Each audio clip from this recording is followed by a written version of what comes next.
Right, Miss Nuraksha, to start with the lecture.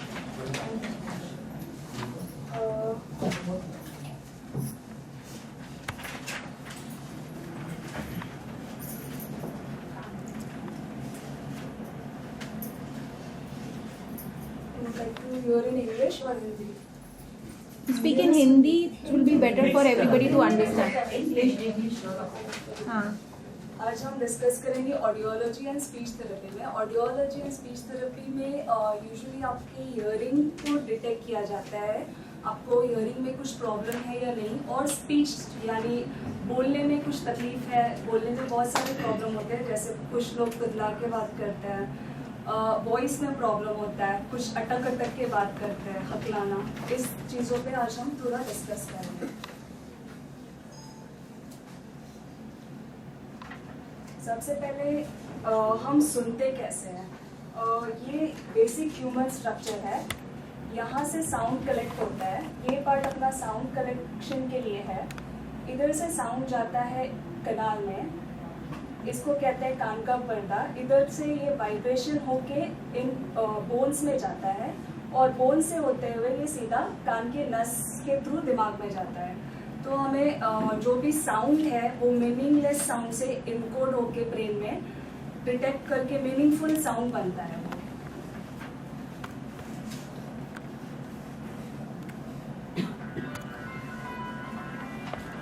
Hearing loss कब होता है? जब पर्सन हेलो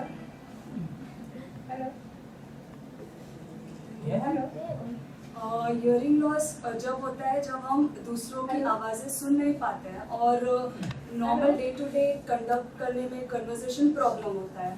हियरिंग लॉस 3 तरह के होते हैं. एक कंडक्टिव लॉस होता है, एक सेंसरी न्यूरल होता है, और एक मिक्स होता है.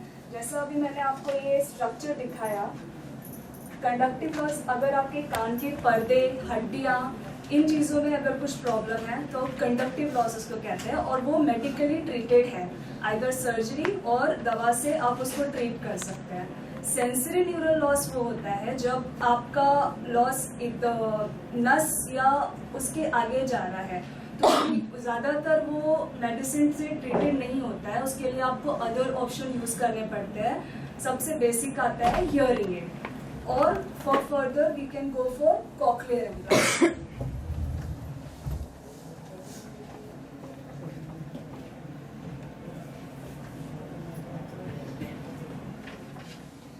As you can see, conductive hearing loss occur when there is problem conducting sound wave anywhere along the route through the outer ear, tympanic membrane और ossicle. हड्डियों में, पर्दे में कोई भी प्रॉब्लम रहेगी तो उसे conductive loss कहते हैं.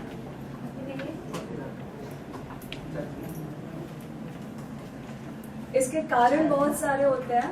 सबसे पहले तो कान में मैल जमा होना, दूसरा पर्दे में होल होना, कान का बहना, और फॉरेन बॉडी पार्टिकल्स जैसे कान में कुछ मच्छर, मक्खी या कीड़े वगैरह का जमा होना. उस वजह से कंडक्टिव लॉस होता है, जो कि मेडिसिन से ट्रीटेड है. दूसरे टाइप का जो लॉस मैंने अभी डिस्कस किया है वो सेंसरी न्यूरल हियरिंग लॉस है.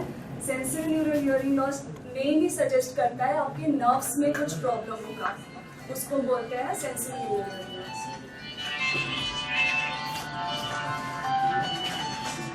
इसके बहुत सारे कारण होते हैं. सबसे मेन कारण तो ये है, जैसे ही हमारा एज ग्रो होता है, हमारे कान में कुछ सेल्स होते हैं, वो धीरे धीरे कमजोर होने लगते हैं. उसकी वजह से हमें लॉस शुरू हो जाता है. दूसरा लॉस है आजकल का एनवायरनमेंट बहुत ज़्यादा साउंड प्रूफ नहीं है, हमेशा ट्रैफिक वगैरह में रहना पड़ता है, उसकी वजह से भी सेल डैमेज होते हैं और आपको लॉस होता है. टिनाइटिस, कुछ लोगों को शिकायत होती है कान के अंदर से आवाज़ आने की. हालांकि बाहर आवाज़ नहीं प्रेजेंट होती है, लेकिन उनको टिंग टिंग टिंग ऐसा कुछ आवाज़ आते रहता है, या तो गाड़ी की. It is also the simple common cause nowadays. Madam whistle के जैसा, सायरन के जैसा This is also a tinnitus. उसका क्योरेबल है कि उसका क्योरेबल है, मेडिसिन से भी होता है ये, और एक मास्किंग थेरेपी भी आता है इसमें. अच्छा। वो भी दे सकते हैं आपको। लेकिन वो रॉन्ग प्रोसीजर है कि within some sitting only the नहीं, लॉन्ग प्रोसीजर नहीं है, आइदर 3-4 सिटिंग में हो जाना चाहिए। It is not invasive, no? Sinus A treatment for tinnitus, is it invasive or non-medicines? Medicine is also a treatment. There are various types of various cause of tinnitus. Let's Mine see. is a side effect of antibiotics. Okay. So it can be treated with medicine, and it can be treated with, there is a one therapy we call masking therapy. So we match tinnitus according to your sound, and then we give you some noise-like sound. So it is called tinnitus masking therapy. With this, you will find some improvement.